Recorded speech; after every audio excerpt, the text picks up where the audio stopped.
네, 안녕하세요. 네. 예, 네, 안녕하세요. 네. 사실 뭐 그 이동영 후보자는 워낙 지역 주민들을 그래도 여러 번 출마하셨기 때문에 모르는 사람 별로 네, 없지 않을까 싶어요. 네.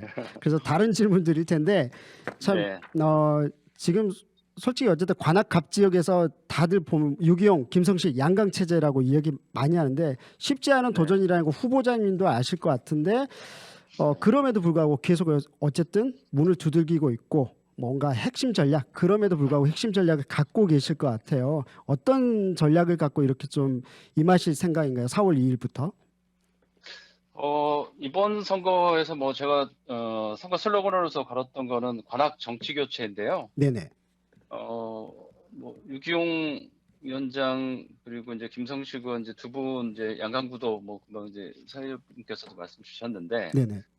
매번 이제 관악 갑은 이제 언론의 첫 이제 제목이, 리턴 매치라는 표현을 많이 쓰잖아요. 그쵸. 네네. 예, 이번에도 또 이제 두 분의 리턴 매치 양강구도 아니냐 이런데 전 이번 선거만큼은 양강구도가 아닐 수 있다 이렇게 말씀드릴 수 있고 네네.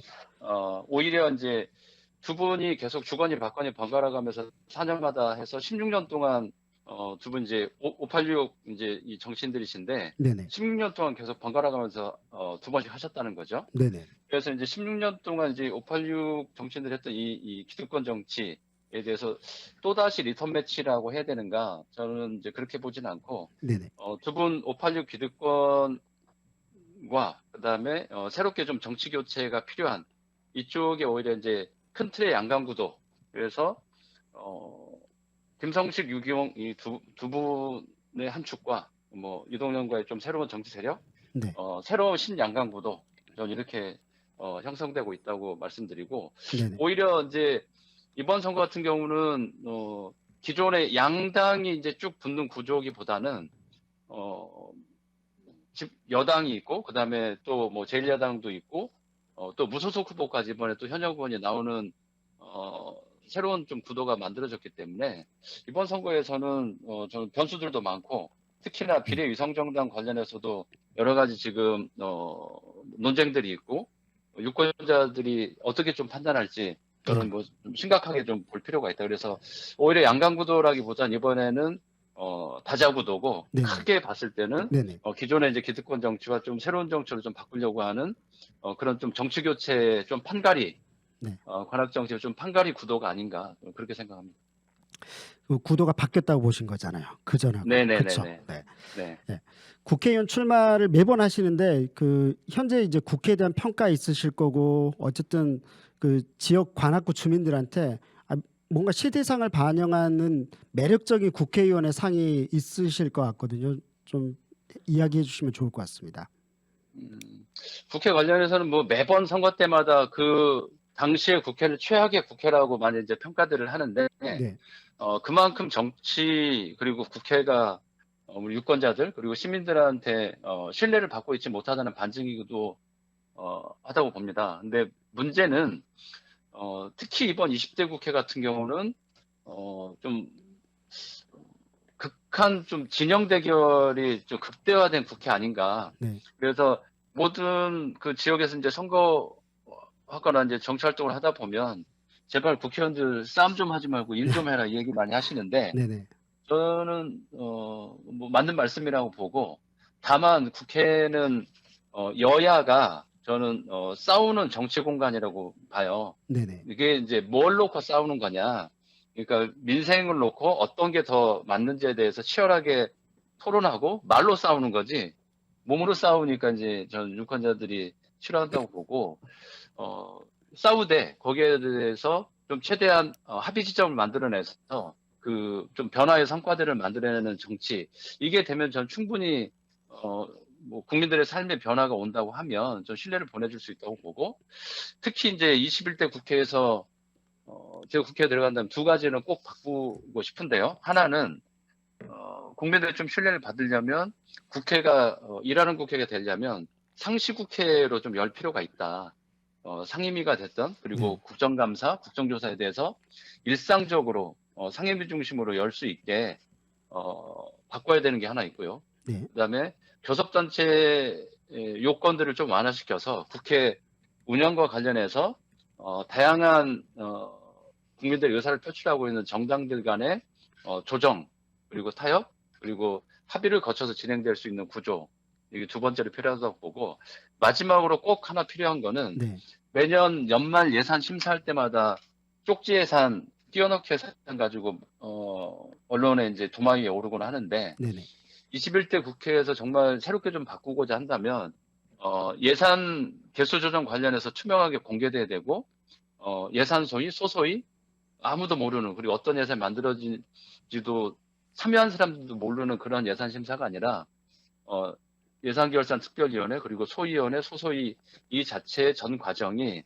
투명하게 공개되고 어떤 예산이 늘고 줄었는지에 대해서 국민들이 알 수 있도록 하는 것들이 저는 필요하다고 봅니다. 물론 그 조정 과정에서 네, 정치적인 타협도 있을 수 있고 조정 합의 과정도 있을 수 있다고 보는데 지금처럼 완전 비공개해서 그냥 짬짬이로 특히 양당 간의 짬짬이로 진행되는 거에 대해서는 반드시 바꿔야 된다. 네. 그 세 가지 정도가 된다면 저는 국민들이 매력적으로는 당장은 못 느끼더라도 최소한의 이번 총선 투표 결과를 보고 기본적인 신뢰는 좀 회복할 수 있지 않을까 그렇게 생각합니다. 네, 감사합니다.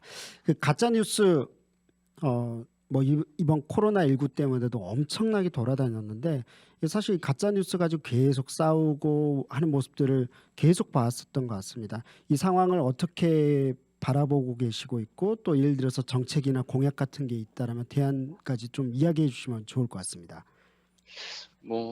가짜뉴스 관련해서는 이것도 뭐 앞서 말씀드린 이제 약간 진영 대결이 극대화되면서 좀 벌어진 현상이라고 보는데 네네. 저는 두 가지 문제점이 있다고 봅니다. 한 가지는 방송 언론 자체가 우리 사회의 공공재로서의 제 기능을 할 수 있도록 주변 여건들이 좀 제대로 좀 조성되어 있지 않다.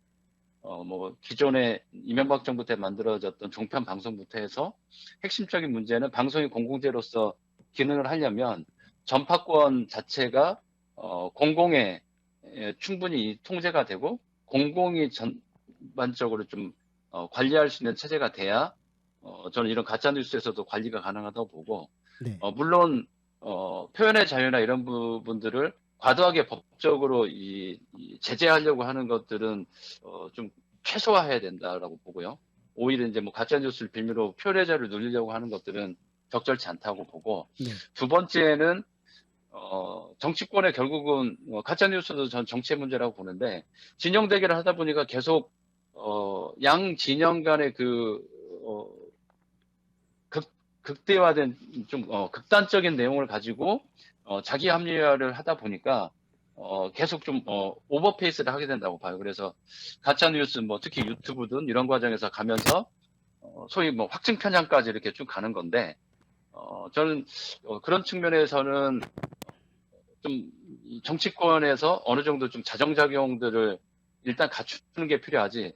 가짜 뉴스를 가지고 일단 가장 먼저 인용하는 사람들이 정치권이기 때문에 네. 그것들을 계속 좀 방조하고 오히려 더 확대시키는 기능들을 한다고 봐요. 그러니까 네네. 대표적인 게 지난 서초동과 광화문 촛불 때도 그런 현상들이 나타나듯이 네. 오히려 그거를 갈등을 조정하고 합의점을 찾아야 될 정치권에서 광화문은 광화문대로 서초동은 서초동대로 그렇게 해서 이 진영 대결로 그 뉴스들을 쭉 확대시키는 방식은 오히려 가짜 뉴스를 더 확산시키는 좀 악순환 그렇게 좀 볼 수 있겠다 이렇게 생각합니다.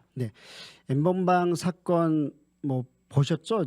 후보자께서도 그 네네, 뭐 기사들. 네. 최근에 뭐 계속 네. 나오고, 그렇죠. 네. 계속 나오고 있고 오늘도 나오는데 아 사실 영화 한 편을 보는 느낌이기도 할 정도로 굉장히 충격적이라는 생각이 드는데 이 부분 뭐 당장 생긴 일이라서 대단한 대안을 바로 낼 수는 없겠지만 어떻게 바라보고 계시고 이런 부분들이 일어나지 않도록 하기 위해서 어떤 대안을 좀 마련할 수 있을까요? 지금 아마 우리 사회에서 아마 이제 가장 기존에 논란이 됐던 이슈는 저는 한 세 가지 정도라고 보는데 하나는 뭐 누구나 부인할 수 없는 게 코로나고 네. 그다음에 두 번째는 도대체 이 선거가 시작되는데 정당별로 기호도 결정이 되지 않고 네. 당은 만들어졌다 없어졌다 합쳐지고 그러다 최근에 이제 터진 게 저는 N번방 사건이 이제 기존의 언론에 간간히 나오다가 네네. 전면적으로 이제 보도되면서 상당히 충격과 좀 분노가 좀 국민들이 좀 느끼는 감정인 것 같은데 N번방 그 텔레그램 N번방 사건 관련해서는 기존에 이제 그 디지털 성범죄 관련해서 법이 일부 뭐 개정된 게 있긴 했지만 20대 국회에서 네. 문제는 디지털 범죄에 대해서 좀 광범위하게 그리고 전면적으로 이 범죄들을 좀 처벌하거나 그리고 사전에 예방하는 이런 기능들이 담기지 못하니까 좀 더 국회 쪽에 요구들이 강한 것 같아요. 그러니까 네. 가령 사후 처벌 정도가 현재 법 제도의 한계이고 문제라고 봐요. 개정된 내용에 있어서도. 네. 근데 오히려 이 디지털 성범죄에 대해서 어쨌든 여성 쪽이 가장 위험한 거고 좀 피해 대상자이기 때문에 거기에 대해서 사전에 차단하고 예방할 수 있는 좀 제재 조항들이 좀 전면화될 수 있게 법 개정이 필요하고 네네. 이 사안들이 21대 국회까지 가려면 지금 몇 달이 좀 남았는데 그때까지 좀 미룰 문제는 아니라고 보고요. 지금이라도 선거 시기이긴 하지만 원포인트 국회를 열어서 이 문제를 조속히 좀 해결할 필요가 있다. 사회적으로 문제가 됐을 때. 안 네네. 그러면 저는 이거 다시 총선 국면 지나고 흐지부지 될 가능성이 높다. 이거는 버닝썬 사건이나 뭐 소위 장학선이라고 부르는 거기서 네. 보여주듯이 언론에는 쭉 올라갔다가 네. 시간이 지나면서 흐지부지 돼버렸잖아요. 네네. 그럼 다시 관심사에서 멀어지다 보니까 이렇게 됐고 오늘 언론에서 발표됐듯이 지금 4월 25일 날 이름 생각이 안 나지만 그 N번방 사건과 연관되어 있는 그 사전에 잡혔던 분 그 사람이 25일인가요? 4월 25일인가 출소한다고 하는데 아, 추가로 이런 거에 대해서 적용할 수 있는 그 법 자체가 얼마만큼 지금 허점들이 많은가를 여실히 네. 보여주는 거죠. 그래서 이 문제에 대해서는 21대 국회까지 미룰 사안이 아니고 지금 당장 원포인트 국회라도 열어서 좀 강화하는 법을 국회에서 통과시킬 필요가 있다고 봅니다. 네, 생각지 못했던 면이네요, 진짜. 21대 국회까지 가지 않는 거. 사실 버닝썬도 뭐 정리도 안 됐는데 갑자기 엄청난 사건이 터진 거죠. 다음 질문 넘어가 볼게요. 성평등 이야기를 많이 합니다. 보면 이제 혐오, 차별 너무 많이 연결돼 있다고 생각해요. 사실 뭐 여기 N번방에도 연결할 수도 있을 것 같고 그런데 이 부분에 대해서는 이동영 후보자는 어떻게 바라보고 있는지 궁금합니다. 성소수자에 대한 견해부터 성평등 관련된 것들 전반적으로 좀 이렇게 이야기 부탁드리겠습니다. 네, 뭐 성평등 그리고 뭐 성소수자 관련해서 일단 그 문제에 대해서는 저는 성소수자의 인권의 문제이고 네네. 그리고 그거는 뭐 호불호의 문제가 아니고 네네. 그러니까 그거를 뭐 해라 마라 강요할 수 있는 문제는 아니라고 봐요. 그러니까 네. 성소수자 그리고 소수자들이 갖고 있는 당사자들의 인권의 문제이기 때문에 그것들에 대해서 차이를 인정하면 되는 것뿐이지 네네. 거기에 대해서 본인의 입장을 가지고 맞다 틀리다라는 문제로 접근하면 결국은 차별하게 되고 혐오하게 된다고 봐요. 네네. 그래서 차이가 있는 거에 대해서 인정하고 존중하는 게 1차적으로 저는 필요하다. 그리고 네. 인권의 문제로 접근하는 게 필요하다고 보고요. 네네. 이 성평등 관련해서도 전 똑같은 문제라고 봅니다. 그래서 성평등의 문제든 성소수자의 문제든 이 자체가 차이가 차별이 되지 않는 걸 좀 기본적인 원칙, 관점으로 좀 출발하는 게 필요하다고 보고 네네.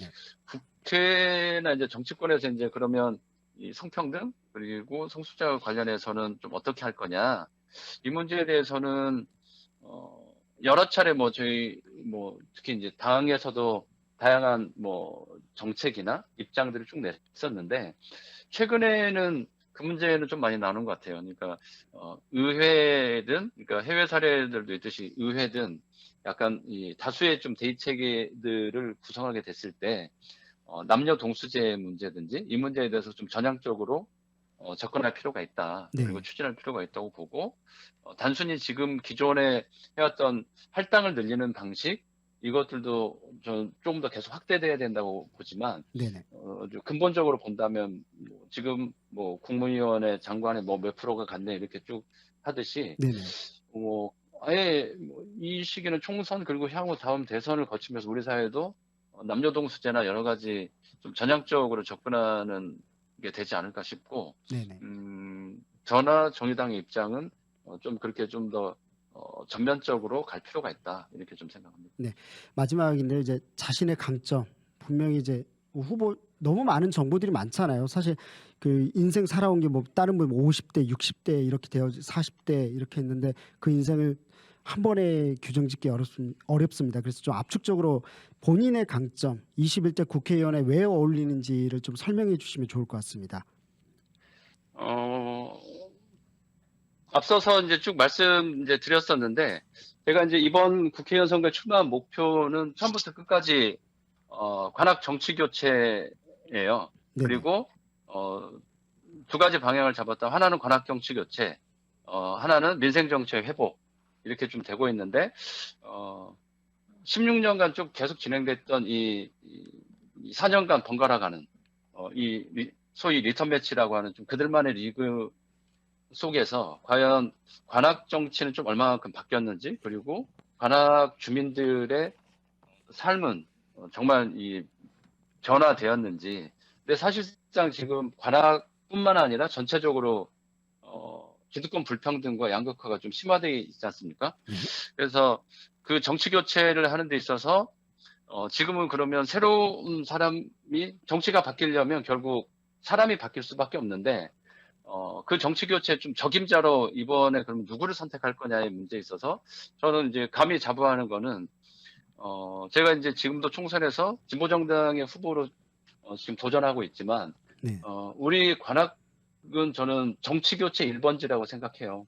2006년에 서울 지역에서 진보정당 첫 번째 지역구 지방의원을 만들어준 곳이 이곳 관악이었고 관악은 그만큼 지방 정치에서부터 아래에서부터 단단하게 저를 키워주신 지역이기도 합니다. 네네. 그리고 든든하게 지지와 응원을 좀 보내주셨고 지방으로 활동하는 과정에서 제가 재선으로 활동을 했는데 8년 동안 의정활동 평가 1위를 한 저는 경험과 실력이 있다고 자부합니다. 그리고 주민들도 인정해 주셨고 이미 검증 되었다. 그래서 이번에는 관악 정치 교체 이 정치의 판가리를 좀 제대로 할 수 있도록 기존에 우리 주민 속에서 좀 단단하게 단련되었고 검증받았던 정의당의 저 이동영을 관악 정치 교체의 적임자, 판가리의 적임자로 선택해 주십사. 그래서 16년간 지속되었던 네. 586 기득권과